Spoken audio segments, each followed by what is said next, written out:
Welcome back to Fourth and Pain and Adam. Before we dive into fourth down, the final segment, it is time for Grinds My Gears. I got to get something off my chest. And what's on my chest this week is my fellow journalists in the media. As you know, Adam, I like to fancy myself a writer from time to time, not just a radio host, okay? Okay.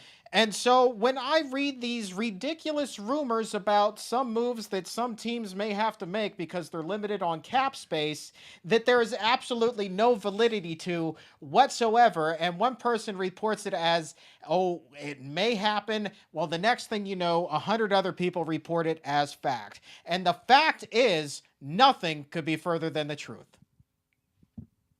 This is Fourth and Pain, the only pro wrestling show to be hosted by an NFL player and a weight loss champion.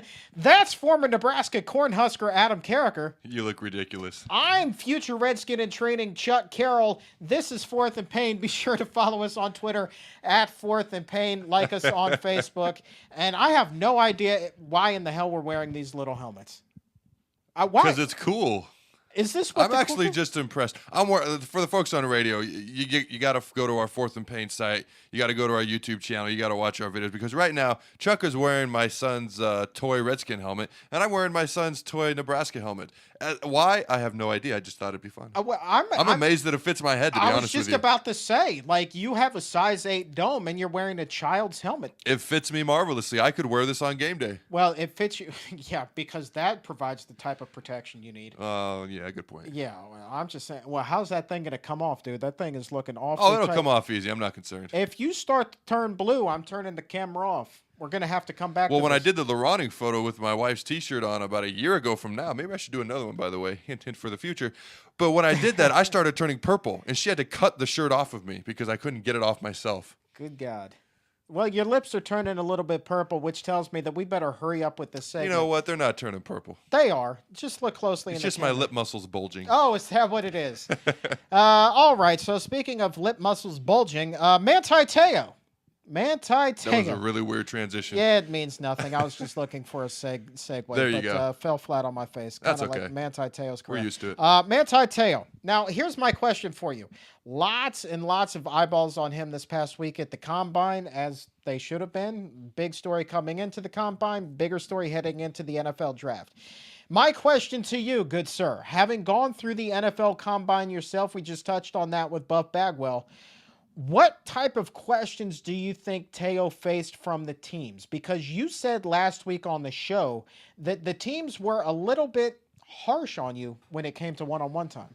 It depends on the particular team. There were certain teams that we wouldn't even talk football. It was a comedy session for 15. Now, granted, that was only one team, and there was another team. You know, I shared the story. They had introduced me to everybody. They asked me who their names were. I didn't know who it was, and they put my 15 to 20 worst plays of my entire college career, all the way back to my freshman year through my senior year, and they just grilled me on all of them. So it's going to depend on the team. But the teams that want to grill him, they're going to be asking him, you know, trying to figure out if the hoax is real. Were you a part of it? Did you lie about it? They're going to ask him why would men who are 30 to 35 years old, why are they going to follow you? As a middle linebacker, you're the quarterback of the defense, you're making calls. Why are they going to follow you? Are you going to be able to handle the razzing that's going to come from your future teammates? What about the media scrutiny? They're going to follow you your whole career. How's that going to happen? What about this 4.840 that you ran? What's the deal with that? What about the minus 15 pounds? They're going to throw everything in his face. What about this Tuiasa Sopo guy? They're going to throw everything at him. I'm sorry, that last one was probably not appropriate. Right. But they're going to throw everything at him because they are hiring him. This is a job interview. They are trying to figure out if they're going to spend a first-round pick on this guy. If he falls to the second round, will they spend a second-round pick on this guy? How much money do they want to spend on him? Do they want to invest in him for their future?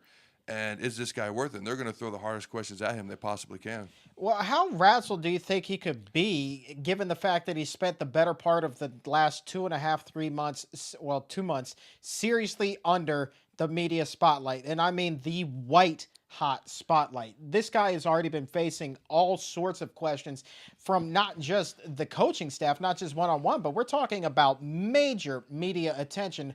Everybody wants a piece of this kid, wondering what the hell was going on with that situation. If you watched his press conference he had at the Combine, I thought he handled it pretty well. I think he's had time to prepare for the questions that are going to be thrown at him. He's obviously been I don't want to say, schooled or whatever, but they have prepped him for proper responses, how to answer.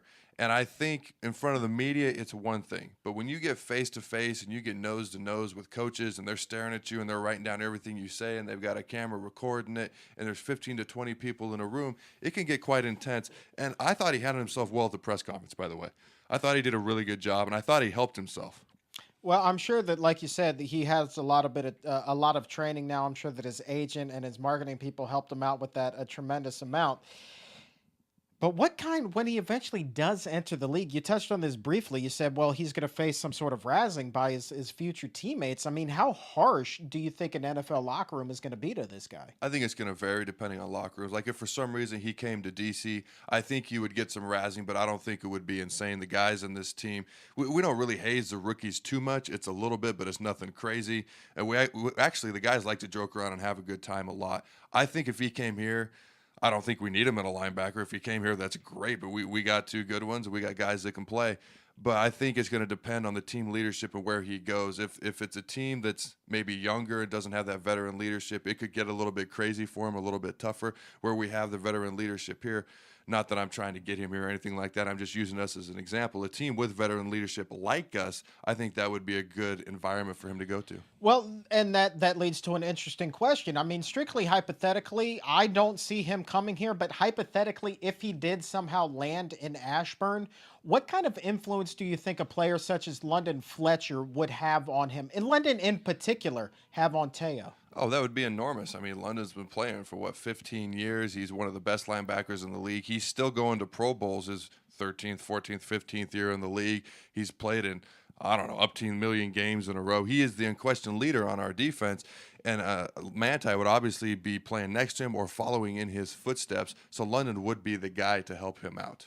Interesting. But I just don't see them taking Manti, so that's neither here nor there. I would be surprised. I do think the kid's a good football player. The 40-time, James Laurinaitis in St. Louis ran a 4.88, and he's a very good middle linebacker for the Rams, and he was one of the best linebackers in college football, very similar to Manti Te'o when he played at Ohio State. So the 40 time is kind of irrelevant. He's not going to be out there trying to get a girlfriend on the football field. He's going to be making calls. I think the biggest question is trying to get his teammates to follow him, and that's one thing that he was really good at Notre Dame. I think the kid's gotten a lot of razzing. I honestly feel bad for him. I think he's going to be a good football player, and I think given time, he will earn the trust, and he will get that leadership role from his peers. You're listening to Fourth and Pain here. Be sure to follow Adam Carriker on Twitter at Adam Carriker94 and me at the Chuck Carroll with 2 R's and 2 L's.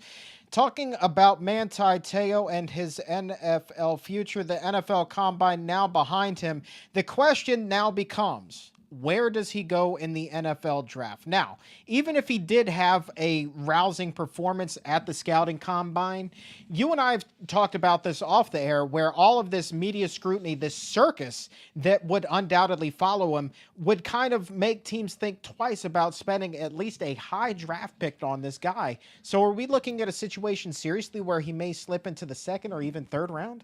Well, to me, the hoax, that whole situation, people want to say that it's not going to cause him to slip or they're not going to draft him, because I guarantee that's part of it, because it kind of brings into question, is he lying? Will people follow him? And then the 4.8 I mean, that's not blazing fast. Like I said, James Laurinaitis ran a little bit slower, and he's a very good football player, but I think some teams will dock him for that. He didn't play very well in the national title game. These things happen, but it did happen on the big stage. Right. So I think that's going to drop him to the middle, possibly the lower end of the first round of the draft. I would not be surprised if he slipped into the beginning part or middle part of the second round, because I'm going to call it the Tim Tebow effect. Tim Tebow should get another shot. Tim Tebow should go somewhere and get the chance to play quarterback. A lot of people don't think he will, because wherever he goes, that media scrutiny is going to be insane. I mean, I guarantee after Jets games, he had more reporters at his locker than Mark Sanchez did at his locker, and that just shouldn't happen with a backup quarterback. And I think Manti Te'o is by far the most watched, most followed guy in this draft. There's a reason he was second in the Heisman. I think he's a good football player. I think a lot of it had to do with that story about his grandma and his girlfriend, who now we know doesn't exist, dying, and that's what really elevated him. That's the media is going to follow him wherever he goes, and some teams might not want to deal with that. All right, now that has been beaten to death. It's like beating a dead horse at this point, that whole hoax that he got wrapped into. I agree. I want to talk a little bit about the 40 time, because what I've heard, and maybe you can help shed some light on this, it's not so much the full 40 time for a position player such as that. It's how quickly you begin that 40, because those first 10 yards, those first 15, those are the critical yards in there. Do you know at all how quick he was getting off that line, so to speak? From what I understand, within his position drills and in the cone drill, I don't have his exact time. From what I understand, he did very good in confined spaces. And a defensive lineman and a middle linebacker, more so than an outside linebacker, because they have to sometimes go cover receivers or tight ends. A middle linebacker, for the most part, he's just the guy in the middle of the defense. He's calling the defenses, he's making the tackles, and he might have to take a back out on a flare for the most part. So as long as he's good within those confined spaces, that's really what matters as far as your middle linebacker and defensive lineman.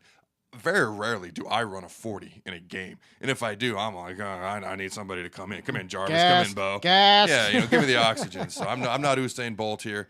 So I think he will be okay. And I think what matters is the confined spaces and just earning the trust of his teammates. There you go. So we will see what happens at the NFL draft. But for right now, Adam, we are fresh out of time. A damn pleasure to have you back in the studio with me. It was good. I can't stop looking at you. You look ridiculous. And so do you with that I make it look good. No, oh, please. I make it look good. Look at this and look at that. Exactly. That's what the lady said. Look at this. Whatever. Not that. I'm Chuck Carroll. Thank you so very much for believing in our weirdness. Nice Brett Favre strap. I'm Adam Carriker. Largest arms on the D-line. Peace out, Fourth and Painters.